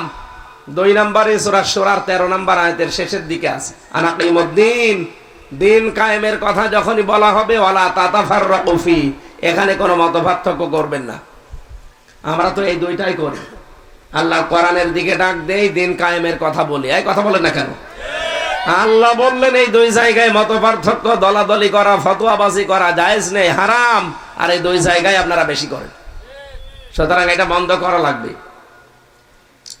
আমি যেহেতু কোরআনের আলেম, 2 নম্বরে প্রশ্ন করলে আপনি ধরা খেয়ে বসে আছেন, আমি দেখতে পাচ্ছি। আমার কথা শোনেন, বিশ্বাস করেন, এই জন্য আপনি এসেছেন। তো এই কথা বিশ্বাস হয় না কেন? যে মা দিন ওকা বলার পরে আপনি বলবেন দিন আল ইসলাম, আমার দিন ইসলাম। ইসলাম মানে দিনের যতগুলো অর্থ আছে আপনি তো একটাও মানেন না। দিন মানে কিয়ামতের দিন। কিয়ামতের দিন যদি আমরা মানতাম, কোন মানুষ 620টা বাড়ি বানাতে পারত? এই চট্টগ্রামে বানায়নি ভূমি মন্ত্রী। আমি কয়েকদিন আগে মালয়েশিয়া ছিলাম, সিঙ্গাপুরে। ওরা তো মালয়েশিয়াতে সেকেন্ড হোম বানিয়েছে, নাম দিয়েছে সাহেব পাড়া। কি পাড়া? কানাডায় বানিয়েছে বেগম পাড়া। কিন্তু দুর্ভাগ্য, শয়তানরা ওই বাড়ি থাকতে পারে না। বাংলাদেশের 20 লাখ বাঙালি আছে ওই দেশে। যে হোটেলে উঠেছিলাম, হোটেলে উঠে নামি নিচে দেখি 2 শয়তান বসে চা খাচ্ছে। কি এখানে? হুজুর আমরা আগেই পালিয়েছি। আপনি পালাইলেন কেন? সাহেব পাড়া বানিয়েছেন, ওখানে থাকবেন না? ওখানে থেকে মায়ের খাবো। এদেশের বহু মানুষ আছে বাংলাদেশের এখানে, যাদের জানে যে ওই পাড়ায় আছি, পিটিয়ে আমাদেরকে একেবারে ভর্তা বানিয়ে ফেলবে। এই জন্য আমরা ভয়তে ওখানে যাই না। বিভিন্ন হোটেলে আসি চুরি চুরি করি। কতদিন থাকবেন এইভাবে? একটা জীবন হইল। আজ 8 মাস 7 দিন 6 দিন হয়ে গেল, 8 মাস 5 দিন হয়ে গেল আজকে। এতদিন এইভাবে চুরি চুরি করে থাকা যায়? এমন কাজ কেন করতে গেলেন যে নিজে এখন এলাকায় থাকতে পারেন না? এখন আফসোস করে কিছু মানুষ যে হুজুর দোয়া করেন। কিসের দোয়া আপনার জন্য? আপনার জন্য দোয়া আসবে? আপনার নাম মনে হলেই তো বদ দোয়া আসবে। কারণ আপনি 620টা বাড়ি বানিয়েছেন, তাও নিজের টাকা দিয়ে যদি বানাতেন, সব তো জনগণের টাকা। চিন্তা করতে পারেন, একটা লোকের যদি 620টা বাড়ি হয় তো জীবনে কয়টা বাড়ি কয়দিন থাকবে? আমার একটা বাড়ি কুষ্টিয়ায়, তাই আমি থাকার সময় পাইনি, সারা দেশে গড়া লাগে। আর ও বানিয়েছি শয়তান 620টা। আমার মনে হয় 8 মাস থাকলে আরো 100টা বানাইতো। বলে এখানে কিয়ামতে যদি বিশ্বাস থাকতো এই লোকটার, এরকম দুর্নীতি করতে পারতো? তার মানে আপনি দিন হিসাবে কিয়ামতের দিন মানেন না। 2 নম্বরে দিন মানে ইসলাম। ইন্নাদ দীনা ইনদাল্লাহিল ইসলাম। আল্লাহর কাছে মনোনীত একটাই জীবন ব্যবস্থা আছে, তার নাম ইসলাম। সেইটাও আমরা পছন্দ করি না, মানি না। 3 নম্বরে দিন মানে রাষ্ট্রীয় বিধান। দিন মানে ফেরাউন এটা বুঝেছিল, আমরা অনেকে বুঝি না। ফেরাউন বুঝেছিল, দারুন ইয়াকতুল মূসা ওয়া ইয়াদউ রাব্বাহ, আমাকে ছেড়ে দাও, আমি মূসাকে হত্যা করব। আমার মনে হচ্ছে সে আমার রাষ্ট্রীয় বিধান পাল্টিয়ে ফেলবে। বলেন ফেরাউন, তার লোক লস্কর, তার সেনাবাহিনী, তার লোকজন ছিল দেশে না ছিল না? আরো জোরে বলেন, বলেন না আরেকবার বলেন। ছিল তো সে কি করতে কথা বলতে গেল যে জারুনি, আমাকে ছেড়ে দাও, আকতুল মূসা, আমি মূসাকে হত্যা করব। তার লোকজন ছিল না? লোকজন থাকার পরে সে নিজে হত্যা করতে যাবে কেন? মুফাসসিরিন ইকরাম আয়াতের তাফসীর করতে গিয়ে লিখেছে, সূরা মুমিন 26 নম্বর আয়াত, তারা লিখেছে ফেরাউন ছিল স্বৈরাচার। কি ছিল? আর স্বৈরাচার যারা হয়ে যায় তাদের কয়েকটা কাজ প্রকাশ পায়। 1 নম্বরে তারা আল্লাহর আইনগুলো তুলে দেয়, নিজেরা মন মতো করে জনগণের পক্ষে বিপক্ষে আইন তৈরি করে। এই 15.5 বছরে আমরা এটাই দেখেছি। আল্লাহর বহু আইন তারা পরিবর্ধন করার চেষ্টা চালিয়েছে, শিক্ষা ব্যবস্থায়, বিচার ব্যবস্থায়, আরো যত ব্যবস্থা আছে বাংলাদেশে। প্রায় জায়গায় আল্লাহর কিছু কিছু নিয়ম নীতি আমরা মানতাম, সেগুলো তুলে তুলে দিয়ে ওই জায়গাগুলোতে তারা মন মতো, মানুষ ভালো হোক আর খারাপ হোক ও দেখার দরকার নেই। শিক্ষা ব্যবস্থায় ব্যাঙের নাচ শিখিয়েছে, আলু ভর্তা, ডাউল রান্না করা। একটা কথা হইল, মানুষের উপকার হোক আর ক্ষতি হোক এসব দেখার দরকার নেই, ওরা মন মতো আইন তৈরি করে। এটা স্বৈরাচারের প্রথম কাজ। দ্বিতীয় কাজ হচ্ছে ও নিজে কিন্তু মানুষকে হত্যা করার জন্য উদ্যোগ নেয়। হাসিনার দিকে তাকান, আমি নাম ধরে বলছি বোঝার জন্য। ও যে স্বৈরাচার ছিল, ওটা ছিল পুরুষ আর এটা মহিলা, জিনিস একই। ও নিজে হত্যা করতে চেয়েছিল আর নিজে অলরেডি হত্যা করেছে। আমি যে জেলখানা ছিলাম গাজীপুরের কাশিমপুরে, ওখানে আমার আগে যারা ছিল, এই যে ওর বাবার হত্যাকারী মেজর বজলুল হুদা, এটা ভিডিও আকারে পরে প্রকাশ পেয়েছে। ও নিজে যে জেলখানায় ফাঁসির আগে নিজে জবাই দিয়েছে, বুকের ওপরে পা দিয়ে জবাই করেছে। ওনার সাথে যে 2-3 জন সাথে ছিল, এখন তারা অনেকেই মুখ খুলে বলে দিচ্ছে। আর আমি নিজে জানি যে এখানে এরকম সম্ভব। আমার সামনে কত মানুষ বের হয়ে চলে গেল লাশ, বলছে যে ওনারা চিকিৎসাধীন অবস্থায় মারা গেছে, অথচ পুরা ডাহা মিথ্যা কথা। মরে গেছে জেলখানায়, কারণ ভেতরে তো কোনো চিকিৎসা নেই। আমি বললাম না, আমার মাথার চুল থেকে শুরু করে পায়ের তালু পর্যন্ত প্রত্যেকটা জায়গায় টর্চার। আর এমন কোনো জায়গা নেই যে রোগ হয়ে গিয়েছিল না, প্রত্যেক জায়গায়। ভেতরে কোনো চিকিৎসা নেই। যে ডাক্তার আছে 10,000 মানুষ, আমরা ওখানে 4 জেল মিলে 10,000 মানুষ, আর ডাক্তার মাত্র 1 জন, তাও মহিলা। ওর কাছে যেই যায় ও যে রোগের কথা বলে একই ওষুধ দেয়। যদি বলে হো ডাক্তার সাহেব ম্যাডাম আমার পেট ব্যথা, ওই একই বড়ি দেয়। যদি মাথা ব্যথা, ওই একই দেয়। যদি বলে আমার নুনু ব্যথা, ওই একই বড়ি। আমি এমনি বলছি না, এটা বলেছি এই কারণে যে একটা ছেলে আমার নিচে থাকতো, ওর ওই লজ্জাস্থান ফুলে একটু মোটা হয়ে গেছে। ও যে বলছে যে ম্যাডাম আমার এমন জায়গায় ফোলা আমি দেখাতে পারি না, দেখা। ও কি করবে, ওই লুঙ্গি পরা ছিল, এই দেখে ম্যাডাম তো বন্ধ কর তোর, ওই পুরুষ মানুষের এরকম হয়। ও আবার বলছে পুরুষ মানুষের এরকম হয়, তো এই যে এদের তো হয়নি। এই ছিল চিকিৎসা ব্যবস্থায়। আমি তো আর বানিয়ে বলছি না, আমি দেখে দেখে বলছি। বলেন তো 10,000 মানুষ একটা ডাক্তার, সেই কি করবে? হ্যাঁ, সেই কি করবে? লাইন ধরে থাকা লাগে প্রায় 200-300 লাইন। ওখানে কোনো চিকিৎসা আছে? শহীদ মীর কাশেম আলী রহমতুল্লাহ আলাইহি, ওর ভেতরে 2 নাম্বার ছেলে, আমি 4 নাম্বারে ছিলাম। 2 নাম্বারে উনি একটা জিনিস বানিয়েছে, এই যে দাঁতের যে চিকিৎসা, এটা উনি যাওয়ার পরে বললেন যে এখানে সেরকম কোনো চিকিৎসা তো দেখি না। তো আমি যেহেতু বাইরে, আমি ইবনে সিনার মালিক, উনি ইবনে সিনা না, হাসপাতাল লক্ষ লক্ষ মানুষের কর্মসংস্থান বানিয়েছে। উনি শেষে সোফারকে, জেলারকে, এদের সাথে পরামর্শ করে ভেতরে একটা হাসপাতাল বানিয়েছে দাঁতের জন্য। আমি নিজেও গিয়েছিলাম, 3 বছরে একবার সুযোগ পেয়েছিলাম দাঁত দেখানোর। আল্লামা দেলাওয়ার হোসাইন সাইদি রহমতুল্লাহ আলাইহি, ওনাকে একদিন নিয়ে এসেছে ওনার দাঁত দেখানোর জন্য। আমিও একদিন গিয়েছিলাম, যে দেখি হুজুর বসে আছে, ওই 10 মিনিট দেখা হয়েছিল।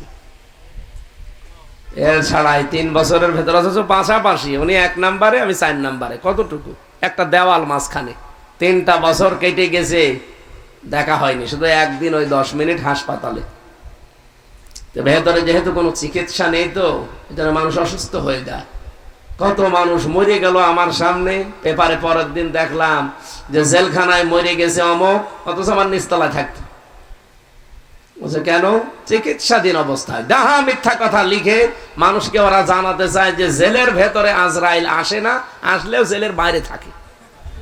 হ্যাঁ, এটা একটা প্রচারিত কথা যে জেলে নাকি আজরাইল যায় না। মানুষ মরিয়ে বের হয়ে চলে যাচ্ছে, কিন্তু ওদের বদনাম হবে তো, এই কারণে ওরা এটা প্রকাশ করে না, বলে যে চিকিৎসাধীন অবস্থায় মরে গেছে। কত মানুষ মরে গেল আমার সামনে, আমিও লাশ হয়ে বেরিয়ে আসতে পারতাম। আল্লাহ আমাকে যেহেতু বাঁচিয়ে রেখেছে, আল্লাহ যেন আগের মতো স্বাভাবিক করে দেন শরীরটা। সত্যি আমি অসুস্থ। এখন যদি বলে যে অসুস্থ আসলেন কেন, না আসলে আপনাদের কি গালিগালাজ করতো না? তাহলে এতদিন আগে দাওয়াত নিয়েছেন, আসলেন না। তো শরীরকে আমার নিজের হাতে। দোয়া চাচ্ছি আল্লাহ যেহেতু কন্ট্রোল করেন আমাদের শরীরকে, আল্লাহ যেন আমার আগের অবস্থা যে ছিল শরীর, ওইভাবে যেন বানিয়ে দেন। বলেন আমিন। দিনের অর্থ যেগুলো বলছিলাম, স্বৈরাচারের কাজই হচ্ছে ও সব কাজ নিজে করে। আপনি দেখেন নিয়ে 15 বছরে টয়লেট থেকে শুরু করে একেবারে সংসদ পর্যন্ত সব জায়গা ও নিজের কন্ট্রোলে। কেন? দেশে আর মানুষ নেই, কথা বোঝেন? সব কাজ নিজে করব, এটা ছিল ফেরাউনের অভ্যাস। ও বলেছিল আকলতুল মূসা, আমাকে ছেড়ে দাও, আমি হত্যা করব। কেন? তোর লোকজন নেই। তাহলে দিনের অর্থ সে বুঝেছিল। আজ্ঞ বাদ দিলা দিন আকম, আমি মনে করছি যে আমার রাষ্ট্রের বিধান সে পাল্টিয়ে ফেলবে। 4 নম্বরে দিনের অর্থ হযরত ইউসুফ আলাইহিস সালাম যেটা বুঝেছিলেন, ইনিল হুকমু ইল্লা লিল্লাহ। এই পৃথিবী যিনি বানিয়েছেন, হুকুম চলবে কার? সুতরাং আল্লাহর দিন মানে আল্লাহর হুকুম। আপনি কবরে গেলে এটাও বলতে পারবেন না। 3 নাম্বারটা তো আরো কঠিন। নবীজিকে দেখিয়ে বলা হবে মান হাজার রাজুল, এই লোকটাকে। আপনি যদি তার আদর্শ মতো চলতে পারেন, যেটা বাহাদুর ভাই বলছিলেন, আপনাকে আমি কবরের ভেতরে দেওয়ার সময় মিথ্যা কথা বলে দিয়ে আসলাম, বিসমিল্লাহি ওয়া আলা মিল্লাতি রাসূলিল্লাহ।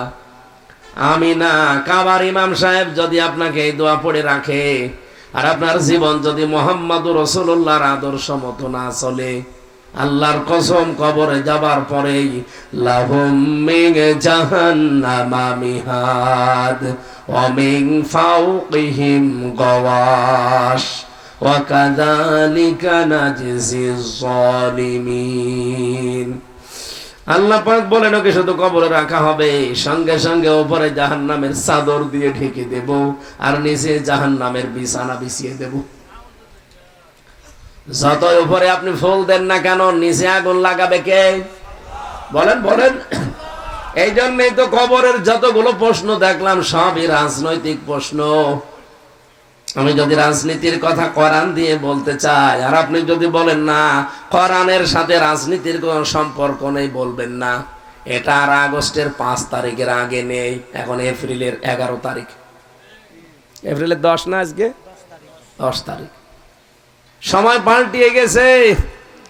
এখন আসেন তো মাইক কেড়ে নেন, তো আসেন আসেন, কোন বাবার বেটা আসেন, মাইক কেড়ে দিন। আর রাজনীতি করবেন না এই কথা বলেন এসে আমার সামনে। এই যে চাঁপাই নবাবগঞ্জের 2 চাপাবাজ স্বামী আর স্ত্রী, ওরা এখন সারা বাংলাদেশের মানুষকে কথা জানিয়েছে যে ইমাম সাহেব যারা, মাওলানা সাহেব যারা, আলেম ওলেমা যারা, আলেম ওলামাও বলে না, বলছে আলেম ওলেমা। যে কথা বলতে পারিস না ও কথা বলতে যাস কোন কারণে? আলেম ওলামা না আলেম ওলেমা? আলেমের বহু বচন ওলামা, এ শব্দও জানে না যে আলেম কি আর ওলামা কি। বাংলাও না, ইংরেজি না, আরবি না, কি এটা ওলেমা কি? ওই যে বিয়ের সময় ছেলের বাড়িতে যে অনুষ্ঠান করে ওর নাম কি? অলিমা বললেও তো হইতো, অলিমাও বলে না, ওলেমা। আলেম ওলেমা এরা যেন ইসলামের পক্ষে, কারো পক্ষে, ব্যক্তির পক্ষে ভোট না চায়। আমি ব্যক্তির পক্ষে তো ভোট চাই না, আমি ওপেন ভাবেই ভোট চাই ইসলামের পক্ষে। আপনি ইসলামের পক্ষে কাজ করেন, আমি আপনার নাম ধরে ভোট চাবো। বাহাদুর সাহেব যদি ইসলাম বাদ দিয়ে ওর বাবার আদর্শ প্রকাশ করার জন্য ভোট করে, জীবনে ওনার পক্ষে আমি কথা বলবো না। উনি যেহেতু ভোটে দাঁড়িয়েছে আল্লাহর বিধান কায়েমের সহযোগী হিসাবে, আমি এই কারণে তার নাম ধরে ভোট চাই। আপনি দাঁড়ান ওইভাবে, আমি আপনার নামও চাবো। উনিও আপনার আত্মীয় না, আপনিও আমার আত্মীয় না। কোথায়? আমার বাড়ি কুষ্টিয়া, আপনাদের আমি চিনিও না। আমাকে তো ইমানের তাকিতে কথা বলা লাগছে। কি কথা বলেন না কেন? এই যে ইমানের তাকিতে কথা বলা লাগছে, এটাও কি আমি বানালাম? সূরা ইউসুফ 108 নম্বর আয়াত, কুল হাদিহি সাবিলি আদউ ইলাল্লাহ। হে নবী, আপনি মানুষকে বলেন যে আমি কিন্তু আল্লাহর দিকে মানুষকে ডাকি। আমি বাহাদুরের দিকে ডাকি না, আমি আনোয়ারের দিকে ডাকি না, আমি ডাকি কার দিকে? আল্লাহর দিকে ডাকি। হাদিহি সাবিলি আদউ ইলাল্লাহ, এইটাই আমার পথ। আমি আল্লাহর দিকে যে মানুষকে ডাকি, এটা আমার পথ। এটা আমার পথ বললেই তো হয়ে যেত। শেষে হর্ষাই আছে, দেখবেন, কুল হাদিহি সাবিলি আদউ ইলাল্লাহ, এইটাই আমার পথ। কি? যে আমি আল্লাহর দিকেই মানুষকে ডাকি। শুধু আমার কাজ না, আর আমি আন্দাজেও ডাকি না, আলা বাসিরাতিন, আমি দেখে শুনে ডাকি। আনা ওয়া মান ইত্তাবানি, এটা তো আমার কাজ এবং আমার অনুসারী যারা, তাদেরও কাজ। তা আমি তো রাসূলের অনুসারী, আমি তো বাবার অনুসারী না। কথা বলেন না কেন? আমি তো আপনার স্বামীর অনুসারী না, আমি রাসূলের অনুসারী। সুতরাং আমারও কাজ এইটাই। উনি যা করতেন আমার ওইটা করা লাগবে। উনি যেহেতু আল্লাহর দিকে ডাকতেন, আমিও ডাকবো আল্লাহর দিকে। ওমা আনা মিনাল মুশরিকিন, আর বলেন যে আমি মুশরিক না। আপনি তো গেলে শিরিক করবেন, আল্লাহর আইনের পাশে আরেকটা আইন তৈরি করে শিরিক তৈরি করবেন। আর আমি তো ঘোষণাই দিয়ে পথে নেমেছি যে আমি মুশরিক না। এই জন্য কাবা শরীফ তাওয়াফ করে সর্বশেষ, যেটা বিদায় তাওয়াফ, আসার সময় সর্বশেষ এই কথাটা বলা লাগে, লাব্বাইক আল্লাহুম্মা লাব্বাইক লা শারীকা লাকা লাব্বাইক ইন্নাল হামদা ওয়ান নি'মাতা লাকা ওয়াল মুলক লা শারীকা লাকা লাব্বাইক। সর্বশেষ বিদায় তাওয়াফে মানুষ এই কথা বলে আসে। এখানে হাজী যারা আছে যদি থাকে জিজ্ঞাসা করেন, সর্বশেষ আপনাকে এই কথা বলাই লাগে। সর্বশেষ তাওয়াফের শেষ কথা যে লা শারীকা লাকা লাব্বাইক, আল্লাহ আমি চলে গেলাম, কিন্তু কথা দিয়ে গেলাম তোমার কাবা শরীফের সামনে যে আমি মুশরিক না। আমি বলেন বলেন, মুশরিক মানুষ কখন হয়? যখন শিরিক করে। কি কথা বলেন না কেন? মুশরিক মানুষ কখন হয়? যখন শিরিক করে। আর শিরিক কি? এক কথায় জবাব দিচ্ছি, আল্লাহ যেটা পারে ওইটা অন্য কেউ পারে, এই বিশ্বাস করার নাম। আরো জোরে বলেন। আর এই শিরিক যারা করবে তারা মুশরিক। আপনি নিজে ঘোষণা দিয়ে আসলেন যে ওমা আনা মিনাল মুশরিকিন, আমি আর যাই করি আমি কিন্তু শিরিক করব না। এই যে আল্লাহর আইনের পাশে যারা আইন তৈরি করে এরা কি আল্লাহর আইনের সাথে শিরিক করে না? বলেন বলেন। তা আমি আপনার মতো মুশরিক হব? আল্লাহ যেটা পারে ওইটা অন্য কেউ পারে না, এই বিশ্বাস আমি করে এই পথে নেমেছি। সেদিন বগুড়াতে একজন এসে বলছে, হুজুর আপেলটা পড়িয়ে দেন। কি পড়বো? সূরা ফাতিহা ছাড়া আর কি আছে? সূরা ফাতিহা যেহেতু সব রোগের রোগ মুক্তির কারণ, এটা আমি আলহামদুলিল্লাহি রাব্বিল আলামিন পড়ে ফু দেব। আমার কানের কাছে মুখ নিয়ে বলছে, হুজুর এমন ভাবে আপেল পড়বেন যেন ছেলে হয়। আপেল দিলাম ফেলে, বলছে আপেল কই? ফেলে দিয়েছি। কেন? আরে ভাই আপেল পড়ে যদি ছেলে হওয়ার ক্ষমতা আমার থাকতো আমার 3টা মেয়ে হইতো না। আমি ম্যাডামরে শুধু আপেল পড়ে খাওয়াতাম। জেলে যাওয়ার আগে আমার 2টা মেয়ে, জেল থেকে বের হয়ে এত দোয়া করলাম, এত কিছু খাওয়ালাম, আবার মেয়ে। আপেল পড়ে যদি ছেলে থেকে মেয়ে থেকে ছেলে হয়ে যেত আমারটা কি আমি পাল্টাতে পারতাম না। মনে করছো হুজুরে এমন ভাবে আপেল পড়বে যেন মেয়ে থেকে ছেলে হয়ে যায়, সে ক্ষমতা আমার আছে? অনেকেই বিশ্বাস করে হুজুরদের উপরে, পীরদের উপরে, কবরে, মাজারে। না এলাকায় নেই? না এলাকায় আছে কম, এগুলো চট্টগ্রামে বেশি। যত আল্লাহর ওলি সব মরেছে রাস্তার ধারে ধারে, আর কোন জায়গা পায়নি। যত আল্লাহর ওলি মরে সব রাস্তার ধারে। আর মানুষ সেখানে যে শিরিক গুলো, এই যে এক জাহাঙ্গীর হুজুর নাকি ছিল না, জাহাঙ্গীরা দরবারের মালিক, ও জাহাঙ্গিয়া, জাহাঙ্গিয়া যে বলছে ও বাবা কলম পড়ি দা। এই যে প্রকাশ্য মুশরিক, এদের মানুষ এদের সাথেও থাকে। কমন সেন্সের কমন বাদ দিলে যদি সেন্স থাকে, তাও তো এই শয়তানদের মতো মানুষের পেছনে থাকা ঠিক না। চট্টগ্রামের মানুষ এত পাগল কেন? যত মাজার, যত দরবার সব এই বিভাগে বেশি। কক্সবাজারটা একটু ভালো আছে, এইদিকে বেশি